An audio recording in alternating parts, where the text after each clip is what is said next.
Investigación que tiene por propósito poder dar cuenta de cuáles son los efectos que tuvo la pandemia de la COVID-19 del año pasado en diferentes aspectos que hacen a la salud de las infancias y las adolescencias, básicamente centrado en la cuestión de la alimentación de los niños y de la actividad física infantil.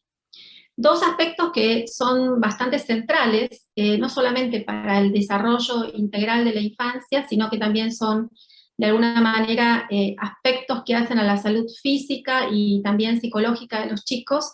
que probablemente en el contexto de la cuarentena tan extendida que tuvimos el año pasado, tuvieron efectos nocivos. Y que además son aspectos que son protectores, incluso ante enfermedades como el COVID-19. Y en ese sentido apuntamos fundamentalmente a los sectores sociales más vulnerables, aun cuando todas las infancias pudieron haber sido afectadas en aspectos vinculados a la alimentación y a la actividad física. En ese sentido, el programa avanzó sobre estos dos pilares, fuertemente ubicados o concentrados en las infancias más vulnerables de la Argentina,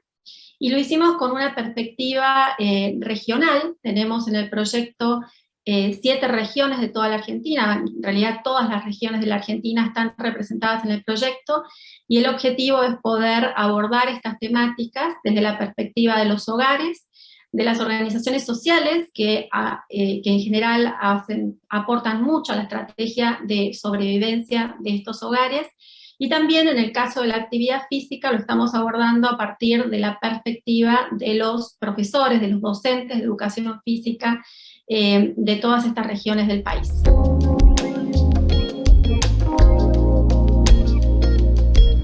Es una experiencia que tiene sus cosas positivas y sus dificultades, ¿no? Tiene muchos desafíos,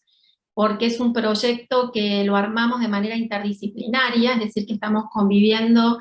en las discusiones periódicas, sociólogos,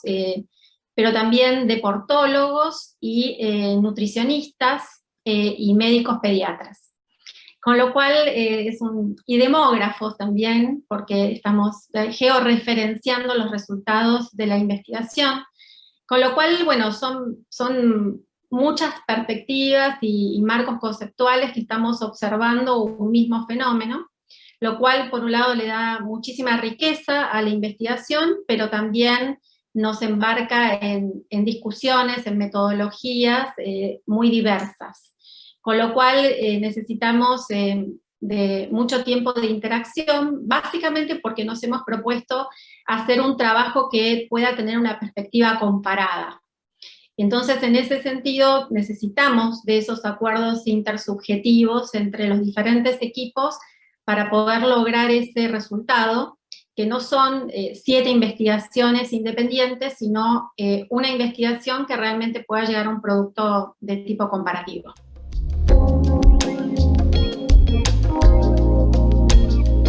Ya partíamos de un conocimiento de estos temas, ¿no? Ni el tema alimentario ni el tema de la insuficiente actividad física en la infancia son temas nuevos, en realidad son temas que ya venían siendo un problema en la Argentina. Sin embargo, en el contexto pandémico, nosotros conjeturamos que estos dos problemas se iban a profundizar de manera muy significativa, y que además iban a profundizar las desigualdades sociales. Y en ese sentido avanzamos sobre una investigación que es cuantitativa, por un lado, porque estamos monitoreando estos indicadores a través de la encuesta de la deuda social argentina, lo cual nos permite ya tener resultados porque pudimos aprovechar los datos previos al 2020 que ya existían, y cuál fue los efectos que tuvimos durante el 2020 en indicadores como la inseguridad alimentaria, y como la insuficiente actividad física, y también, por supuesto, el comportamiento sedentario frente a pantallas. En ese sentido, los resultados son claros en términos de un mayor nivel de deterioro en la alimentación de los niños. En términos estadísticos, aumentó la inseguridad alimentaria severa en los chicos, que llega al 16% de los niños, la vulnerabilidad al acceso a los alimentos en calidad y en cantidad, que afecta alrededor del 35% de los chicos, pero en los estudios cualitativos que estamos realizando en las 7 regiones de la Argentina, lo que encontramos es qué ha sucedido con esas familias en esos contextos, cómo han logrado sobrellevar esta vulnerabilidad en el acceso a los alimentos, y encontramos allí no solamente la importancia que han tenido las transferencias de ingresos, no sé, el impacto positivo que tuvo la tarjeta alimentar como una estrategia que, si bien no fue pensada específicamente para atacar la problemática de la mayor vulnerabilidad en contexto pandémico, la realidad es que tuvo ese efecto porque la situación de pobreza y de indigencia hubiese sido mucho más dramática. Pero también hubo otros tipos de estrategias, porque pensemos que en estos sectores sociales de mayor nivel de vulnerabilidad en toda la Argentina, no fue suficiente con esas transferencias de ingresos, y también fue fundamental la posibilidad de acceder a bolsones de alimentos escolares. Los adolescentes tuvieron un protagonismo muy importante en ir periódicamente a la escuela a buscar esos bolsones de alimentos. Fue notable cómo esos adolescentes, en las entrevistas en profundidad que realizamos en el campo, podían realizar una descripción muy minuciosa de qué había en esos bolsones y por qué esos alimentos eran fundamentales en sus hogares. A su vez, pudimos analizar la interacción que había entre las familias y los comedores, no necesariamente comedores con grandes estructuras, en realidad son comedores de autogestión barriales, los que se construyeron en muchos lugares de la Argentina, y en donde se empezaron a trazar vínculos de solidaridad entre diferentes niveles de pobreza, ¿no? Aquellos que eran usuarios habituales de esos contextos, más los nuevos que llegaron a esos contextos, y cómo se revitalizaron ciertas prácticas propias de la crisis del 2001-2002. En el campo de la insuficiente actividad física, no solamente pudimos tener la perspectiva de los adolescentes en términos de cómo bajaron sus niveles de actividad física, en algunos contextos, en otros contextos la actividad física siguió existiendo como una práctica de socialización y de posibilidad de hacer algo, sobre todo en los varones, hay desigualdades de género bastante importantes en ese punto, y cómo la clase de educación física escolar prácticamente desapareció. Y ahí la perspectiva de los docentes, hicimos grupos focales de profesores de educación física, de La Matanza, de Ciudad de Buenos Aires, y de la zona Cuyo y Córdoba, y Tucumán, digamos, hicimos varios grupos focales con profesores de toda la Argentina, y estos profesores nos contaron las dificultades que tuvieron en términos de la construcción de poder en el interior de las escuelas, ¿no? Como la clase de educación física paradójicamente quedó relegada como actividad en términos de la escolaridad virtual, y tuvieron que construir procesos de conexión con sus alumnos a través de la virtualidad, cómo se constituyeron en un lugar de contención psicológica, cómo pudieron ir viendo a través de la virtualidad cómo iba empeorando las condiciones físicas y psicológicas de sus alumnos, adolescentes, en sentido de aumento de peso, de mayores dificultades motrices, de dolores físicos que empezaban a tener sus alumnos, y la necesidad de poder pensar la clase de educación física como una de las asignaturas que podría realizarse de modo presencial en espacios públicos y que podría constituirse en una herramienta complementaria a las clases virtuales. Sobre todo pensando el rol fundamental que tiene la actividad física en términos de protección, no solamente de protección psicológica, social, sino también de protección física respecto de esta afección, ¿no? de poder ser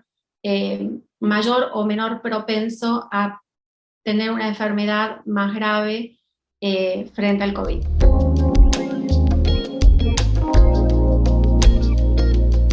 No fue fácil, pero creo que ninguna investigación en el campo de las ciencias sociales viene siendo fácil, ¿no? En realidad, el contexto es de mucha mayor adversidad, ¿no? Porque tenemos periodos de mayor nivel de apertura, de menor nivel de apertura. Lo que hemos hecho los investigadores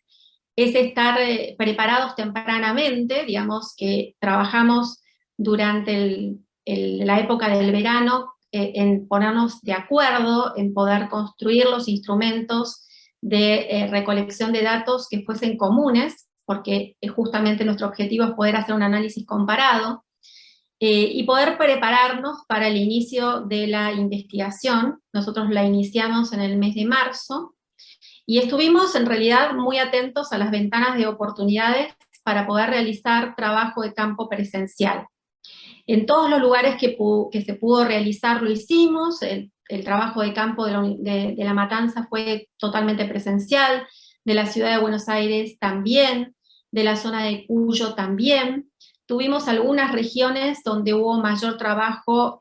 virtual, a través de plataformas, a través de teléfono, como en la zona de Córdoba, en la zona de La Plata, pero en general procuramos tratar de poder realizar actividades presenciales. Y en ese sentido hemos avanzado mucho con todos los trabajos de campo. Están casi todos los trabajos de campo cualitativos finalizados, y estamos ingresando ahora en el segundo semestre del año a la medición estadística cuantitativa, que se hace a través de una gran encuesta nacional, y que ya se hizo el año pasado en el contexto de la cuarentena de modo telefónico, y este año se va a hacer de modo telefónico también.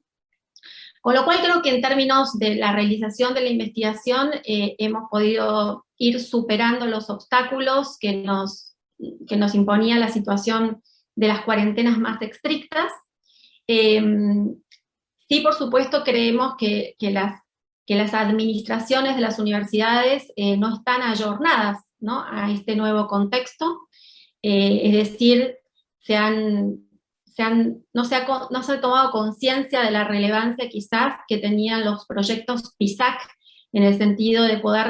hacer investigación en tiempo real para poder hacer propuestas en tiempo real, ¿no? Y en ese sentido, bueno, los obstáculos han logrado ser superados por las iniciativas individuales de los investigadores y el deseo de poder construir información que nos sirva hoy.